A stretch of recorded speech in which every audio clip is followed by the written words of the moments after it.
So if you've been watching any magician on social media doing any sort of table work, chances are you've seen one of these. These are close-up pads. It's basically just a nice surface that magicians can perform on because it provides additional, grip for the cards to actually glide on, and it keeps your props away from all the dirty, tables if people have been eating on them or whatever. But there are usually two camps that magicians fall into when we talk about close-up pads.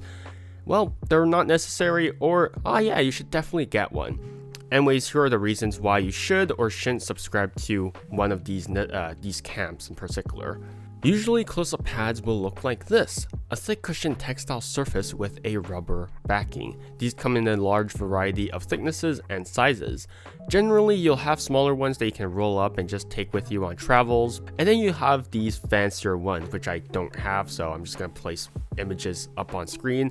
So these are the fancy ones, and this basically just the same thing. You'll have a textile surface, but what's different is that rather than a rubber back, you'll have a wood back. So these are a lot more expensive. You're looking, okay, so it depends on who makes them. I know some of them cost to about 50-60 range. Those are the cheaper lower end ones, and then you have some that are actually handmade. Those are about 300 or so for those more expensive close-up pads. So again, these are more expensive, but they'll actually look a lot more professional because you won't have this flappy rubbery thing. Instead, you'll have this actual surface. And again, these tend to last longer because, these are made with materials that are meant to last. These aren't made with just flappy things. These are hard-backed wood. But traveling with these is a bit more of a pain because, everything is heavier. You have hard wood rather than just rubber. And you also have, you can't fold them up. You can't roll them up. These are just the surfaces themselves. So you can't really just forcefully roll them. You have to take them as is, either slip them to your backpack or slip them into your luggage, and then you can actually travel with them, which isn't that ideal, but I know some people do, especially people who actually have the intention of performing and whatnot. But I mean, if you're just performing, if you're just practicing, then you should be happy with a smaller close-up pad. And then we have something that's a bit more gimmicky. So this is called the three-way mirror. This acts as a close-up pad, and you can actually open it up and it forms this three-way mirror. So then you can actually check your angles on basically every side. But there's not really any sort of cushioning on the inside. There's only this reflective thing, which isn't even a mirror. It's just this sheet that's reflective. So there's not a lot of padding to the pad, even though that's contradictory, but that's whatever. Also, I find the concept itself pretty weird because, you sort of need two close-up pads in general to make the most out of it. Because if you want to use the close-up pad version of the three-way mirror, then you won't have the three-way mirror. But if you want to use the three-way mirror, then you won't have the close-up pad. So regardless, you need another close-up pad to make the most out of it, right? Because you need to check angles for it. So you might as well just buy an independent three-way mirror and not just have the gimmicky close-up pad in it as well. So, I mean, it's just gimmicky in my opinion, but it's also more expensive. I think it's about $40. So yeah, but whatever floats your boat. But those are the three types of close-up pads. There's probably more, but these are just the general categories. Now let's talk about how having a close-up pad actually benefits you, aside from the obvious, it makes some moves easier.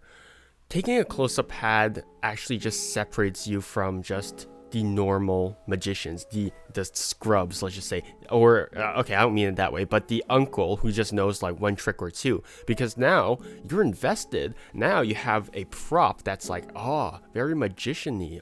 Look, he has a dedicated set for his stuff. So this makes you just more professional because you have a dedicated surface for your magic. The other thing is, I believe it's something by Danny De Ortiz. So the moment that you take out a close-up pad and you lay it on the table, this becomes your stage. It is your prop and you're performing on it. So now you have a boundary on the surface of whatever you're performing on that dedicates that dictates what your area is, right? So people will not willy-nilly touch what's on your close-up pad because, well, unless they're gremlins, because it is part of your estate. This is your close-up pad. You brought it out. You're performing on it. So this is your area. If anyone wants to touch anything, well, that's gonna be rude of them because, well, it's your property. So having a close-up pad gives you a stage, and it gives you a dedicated area to perform on that people won't usually try to trespass on. So a nice stage for you to perform on is a nice advantage. On the other hand, some people actually see the close-up pad as a crutch. So let's just say you've only practiced on close-up pads, and then when it's time to perform, like someone just comes up to you and you're like, I heard you're a magician, can you show us something? And then now you don't really have your close-up pad on you, and you've only practiced on close-up pads. Now you're going to have a lot more difficulty performing because you don't have the environment that you were used to. So now you're screwing up all your moves, and that's all because you've been relying on your close-up pad all this time. So the crutch part is that, well, you won't always have your close-up pad on you when you perform. So if you have to rely on a prop to accomplish your moves, then those moves aren't that reliable to begin with. So that's why some people actually see it as a crutch. But do I see it as a crutch though? I mean, not in particular. I mean, just don't perform table-based stuff if you don't have a close-up pad. That's just a simple solution. And another solution is just don't perform when you're asked to, right? Because you're not an exhibition, you're not like some kind of monkey circus animal. You can refuse when people ask you to do something, especially when it comes to like performing. Be like, oh yeah, nah, I don't feel like it or whatever. Maybe a bit later I'll be down to show you, right? So if you're uncomfortable with performing without your close-up pad, then just don't. So I mean, I understand the aspect of, oh yeah, if you can't perform all the time, then you're not like a real fully fleshed out magician. But I think it's just like, it doesn't matter. So yeah, that's just my view on why people view it as a crutch and why I think that's complete bogus. So I like my close-up pads, I really do. I mean, you can see mine in every sort of video that I put out. Now it is important that I don't bring my close-up pad everywhere I go, so I do practice without it sometimes. But regardless of whether or not you think that having a close-up pad is a crutch or not, I think it's a worthwhile investment. I mean, it's just generally a nice surface to practice on, and I think that at the end of the day, the pros far outweigh the cons of, well, having it be like a crutch, apparently. All right, but again, it just depends on you. All right, it's up to you, your style of magic, and I'm just doing my own thing, and you should too. So honestly, if you want to get a close-up pad, then do so. But if you don't want to and you see it as a crutch, then don't. Honestly, again, yeah, it's up to you.